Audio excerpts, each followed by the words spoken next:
All right, welcome everybody. My name is Stephanie. This is Diane. We are clinical applications specialists with Vision RT, and we are going to talk to you today about when the support line rings and our most common troubleshooting issues that we have come through our support.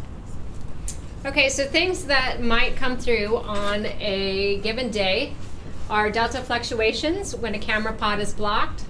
SGRT software might be disconnected. The daily QA might not be able to pass. We might have camera communication errors. We might have insufficient overlap errors. We might have poor quality reference surfaces. We might have issues with workflows for DIBH. We might have issues with how to create an SRS mask and how to actually select our region of interest. All right, so our first ticket we're going to talk about is from John Snow, and John Snow's question is, I have unstable RTDs when pod 2 is being blocked. So, blocking a camera pod. As you all may know, SGRT typically works in a 2 to 3 camera setting, so we have those 2 lateral cameras and then our central camera at the foot of the table. Blocking one of those camera pods will reduce the surface that is available to us for monitoring. So one of the solutions to this is to make sure our region of interest is sufficient here. We might create what we call a setup and a monitoring region of interest, so we're going to have multiple, if we have a treatment that's going to be moving all the way around the patient and potentially blocking a camera pod. So this image here is an example of what our setup region of interest might look like. So here we've got a left breast. Our region of interest is drawn on the affected treatment side only, but if we're treating this with VMAT technique, our gantry might be rotating all the way around, so we would change our region of interest to a monitoring ROI, and we're going to make sure we draw from one side of the patient all the way over to the other, including that unaffected side, so that all of those cameras have something to see. Again, checking our region of interest. Is the highest percentage of our stable surface only seen by one of those cameras? Again, adjusting that ROI so we don't see the shift of deltas when that camera is blocked. Did we take a reference capture? If we did, we need to make sure our region of interest propagated correctly. Are we covering the same surface? Are there any holes or missing data points in the surface from that camera being blocked? So this image here, you can see that the patient has a lot of missing data or a big black hole on their left side, and our region of interest is just this small sliver. If we tried to monitor this, we're not going to get very good delta values, if any at all. So we would need to move that camera out of the way and take a new reference capture to make sure that we get rid of that big hole. This is just another example of what a reference image may look like if we were blocking one of those camera pods. So again, camera blockage with insufficient region of interest could cause a beam hold during our treatment, generally seen during ARC treatments. The patient actually hasn't moved, but our region of interest was registered by SGRT to see patient movement. Again, ROI may need to include that unaffected lateral side or more topography to account for this. And again, taking that new reference capture if we have holes in the surface data. Okay, Harley Quinn called and their SGRT is not connected. So, loss of communication. Typically, the loss of communication results from steps being done out of order. It's important to ensure treatment application are open first, then the SGRT application. If the treatment application is closed at any point, the SGRT application must be closed as well and then reopen. In the newest build of software, we're going to be able to reconnect via the reconnect button. We also want to ensure that the LINAC icon is green and the meatball is yellow. So this is going to show connectivity between your 2 systems. Was the patient pulled up in the proper order? SGRT must be at the home screen before opening the patient on the LINAC. Was connectivity lost during treatment? If so, you're going to close your patient on the LINAC, close your patient on your SGRT system, and then you're going to reopen your patient. If you have the newest build, you can avoid these steps and hit the reconnect button. Was connectivity lost due to a major mode change? If so, or if you're changing your major mode, you're going to close the SGRT application, switch your treatment mode or switch into service mode, then you're going to reopen your SGRT application, then you'll reopen your patient if you're actually moving back into treatment mode. Ticket number 8823 is from Katniss Everdeen, and she needs some workflow assistance for a DIBH reference capture. So why would we take a reference capture and a DIBH? Let's say we set up our patient to our DICOM and we took our portal images and we found that we had a little bit of a shift to make. So when we're capturing a reference for DIBH, we want to make sure that we maintain that breath volume that we set up in simulation. We don't want to lose that. So we're going to ensure that our breath hold surface with our isocenter region of interest is displayed on our SGRT application. We're going to select monitoring. We'll make sure our 2D plotter is on that coaching window. And if we are making those shifts, we're going to prepare the couch, but we're not going to actually move it yet. So we've applied our shifts to the couch, but we haven't actually hit the mode up button, or the motion enable button. We'll make sure our gantry's out of the way so we don't block any cameras. We'll make sure our imaging arms are pulled back. And then we're going to instruct our patient to take that breath in and hold it. We want that patient to be in the same place that we took that portal image from. Once they're in that proper breath hold, we're then going to move the couch, pause monitoring, and then capture a new reference surface. When we see that new pink reference surface come up on the screen, we can tell the patient to go ahead and breathe.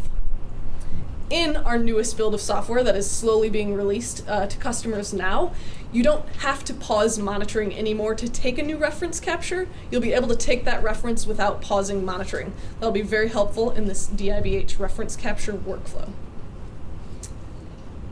If you are doing a DIBH with bolus reference, it's the same thought process, except for you have to make sure you place your bolus and switch to your bolus field before taking that capture. This is much easier if you have multiple RTTs in the room. So our little workflow here has two RTTs, RTT-A and RTT-B. So one RTT is with the patient. The second is at the SGRT workstation. We're monitoring the patient again. If you want to make sure everything is in treatment position, you can go ahead and do that, or you can have the gantry up and out of the way.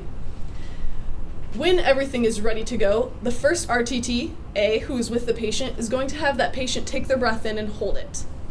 RTT-B is going to be watching the SGRT workstation, and it's going to say, okay, that's where you want to hold your breath, right there. When the patient's in tolerance, RTT-A is going to place the bolus on the patient while RTT-B pauses monitoring, switches over to a bolus field, and then takes a reference capture.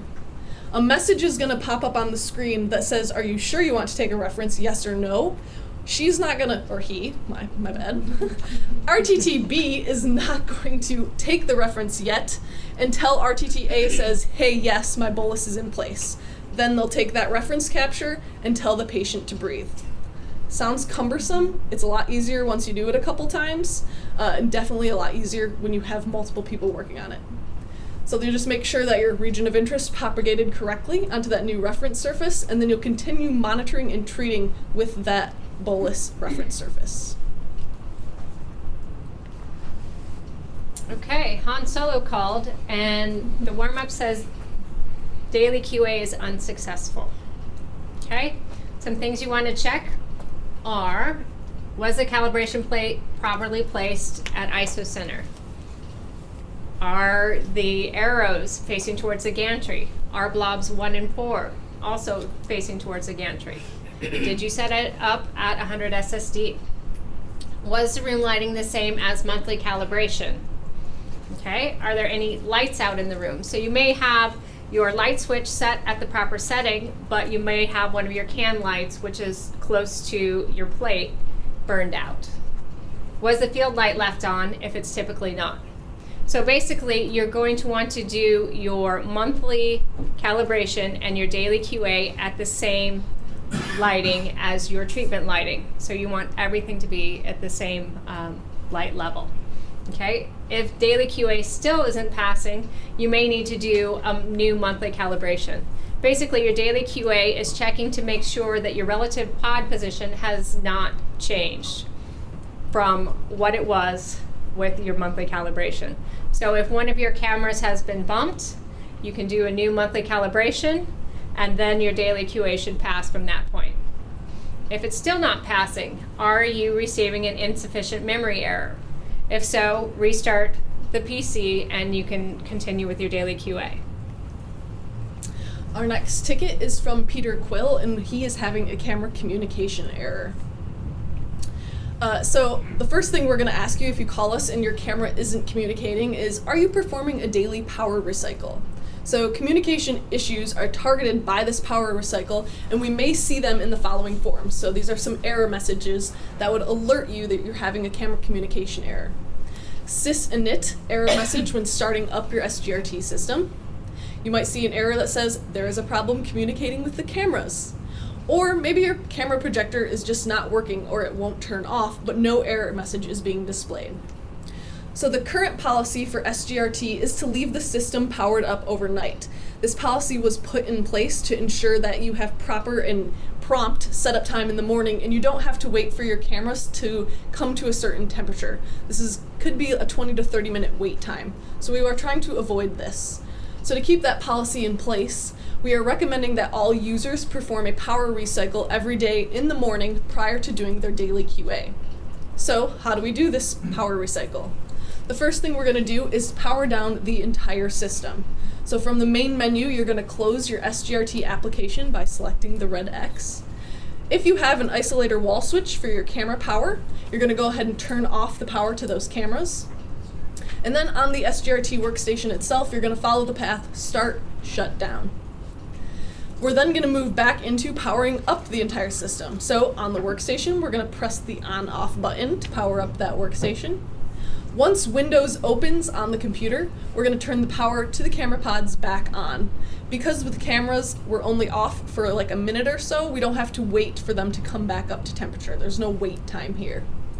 We will wait 30 seconds once we turn the cameras back on, and then we'll start the SGRT application. Okay, Barb Holland called, and she's getting insufficient surface overlap. There's a patient on the table. So for insufficient surface overlap, if the system cannot see at least 25% of the ROI, it will stop displaying deltas and inform the user that there is not enough information to process. Some of the causes could be camera blockage, inadequate ROI, and poor surface quality. So as you can see from our image here, our reference in pink, our treatment position in green, you can see that we are getting our error message on the bottom because our patient is not aligned to the reference surface. You can check your ROI, and you want to make sure that a higher percentage of the ROI is seen by one of the cameras. Is a higher percentage of the ROI seen by one of the cameras, causing not enough surface to be seen when that camera is blocked. If it's an arc treatment, you might want to consider that your ROI could include an entire band across the surface of the chest, as you see here, or the surface of the patient's anatomy. We have a band across the entire chest here, when we may only be treating a certain portion of the chest. We want to make sure that the entire region is represented with a region of interest in case the gantry is blocking enough information that one of the cameras is not able to be seeing the ROI. I hope that made sense. Is your ROI large enough? The system is looking for a certain percentage of ROI that is matching from the reference or DICOM surface. If you have a small ROI, the amount of misalignment allowed is much less based on the percentage being evaluated. So small ROI and you're blocking half of it, there's a much less surface area that's able to be seen. So there's an increased chance of your insufficient surface overlap there. So as you notice here, we have a small portion of the chest that we have selected. The proper portion or a suggested ROI would be to include the entire surface and some topography that would be able to be seen by two cameras at all time during your arc treatment. Was reference capture taken? If so, check to make sure the ROI propagated correctly. Are you covering the same surface? Are you including a sheet or back lock? Are there holes in the reference surface? If you were able to answer no to those, are you using the proper skin tone setting? Is a camera blocked? Or is the room lighting uniform? So our image here shows that we have holes in our region of interest. First thing we checked, we made sure that the camera was not blocking our region of interest. So we are going to change our skin tone and hopefully get a more uniform region of interest where those holes are. If you notice here, there's a large portion of our region of interest missing. We're going to check and make sure that the camera is not being blocked by the gantry. Most likely that one of the camera pods in this situation would be blocked by the gantry. If not, we would adjust our skin tone, check our room lighting if we're still seeing the same. All right, ticket number 7727 is from Ron Burgundy, and he has holes in his new reference surface and cannot figure out why. So this is going to be poor quality surface image, which is characterized by black holes missing data on the surface. It can be visible on both a reference or a treatment capture. It can cause us to have insufficient data available, and there also might be insufficient topography in the area of the ROI if we have a poor quality surface image. So again, same image we just saw. If we have holes like this is how we're characterizing poor quality surface. It is possible that a poor quality surface could cause improper setup. It could cause difficulties during monitoring, including false patient movement, added time to check if the patient has actually moved, delta fluctuations, and that insufficient surface overlap, all which could result in a beam hold that we don't need to have. The first thing you're going to want to ask yourself is, are you using the proper skin tone setting? Have I blocked a camera? Is my room lighting uniform? Are there any reflective surfaces on my region of interest? Do I have a large Tegaderm tape in my ROI? Is the patient wearing Aquaphor in that region of interest? These are reflective and they can cause an issue with the cameras. Are any immobilization devices included in my reference capture or my region of interest? Has my patient's skin surface gotten darker after multiple treatments? Maybe I'm treating a very fair patient for breast and now her breast has changed color because of the treatment. I might have to adjust my skin tone setting. Is my camera malfunctioning? Is the speckle image actually turning on during an image capture? So when I take that image, is the pink speckle turning on to take that picture? If you're still unable to find a reason for holes, we're going to review what we call bitmap images and look for that speckle pattern and see what is the camera actually seeing. These speckle images are going to be found within the PData folder for each patient, and I will show you an example. So if you go into the PData folder and you see a folder with a date timestamp, these are going to represent any time you've taken a reference capture. Within that, there are images labeled as bitmaps, and this is what we're looking at here. This is what those cameras are actually seeing when we take that reference capture. So this is a good bitmap image. Our speckle is clear, it's uniform, it's fairly dark. If we took a reference capture and the gantry was blocking, our speckle image might look like this. We can't see the patient at all, so we're probably having a big black hole in the patient's surface. If our bitmap looks like this is probably wrong skin tone setting because it's very washed out. You can see here we can't even see the speckle pattern. And then again, this is an example of the Emily Phantom. I don't know if anybody has this Phantom, but you know she is fairly white, and we have the dark skin tone setting on when we took this reference capture. So this big black hole in the middle of her surface is due to the incorrect skin tone setting. Okay, Elaine Benez called and needs advice for pulling a mask for an SRS in the sim. So when making an open face mask for SRS, it's important to have the largest volume of rigid surface exposed in order to be visualized by SGRT. So we want to make sure that the chin is tucked as much as possible because we want to kind of eliminate the block or the shadowing caused by the nose whenever possible. We want to make sure that we have the largest percentage of stable surface able to be seen. So we want our mask opening to be basically to the hairline, if possible, or at least 2 centimeters above the eyebrows, 2 centimeters laterally from the outer canthus as well. If you have a large opening for the mask, we're going to pull it to the chin. If you have one of the smaller openings, you're going to pull it just below the nose. Okay? If you're uncomfortable with the extremely large opening, you can actually pull from the sides of the mask and pull it up along the hairline as well.